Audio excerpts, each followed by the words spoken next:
Welcome to another episode of Ask Garage Door Doctor, where we answer your garage door questions in 1 minute or less. Today we're going to talk about getting your garage in and out of manual mode. We have a lot of thunderstorms here in the Carolinas. Power goes out. How do you get that garage door open when the opener's not working? All right, so we're here in the Garage Door Doctor Training Center, and our tech here is going to show you how to get this door into manual mode. First, we're going to pull down on the handle.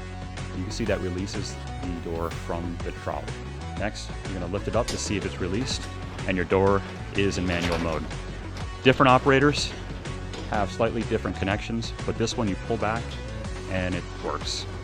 To get it back in, you're simply going to line the door up, flip the handle back, give the J-arm a push, and there we go. We're locked back in. We can go back, push the button, and the door is back in operating mode.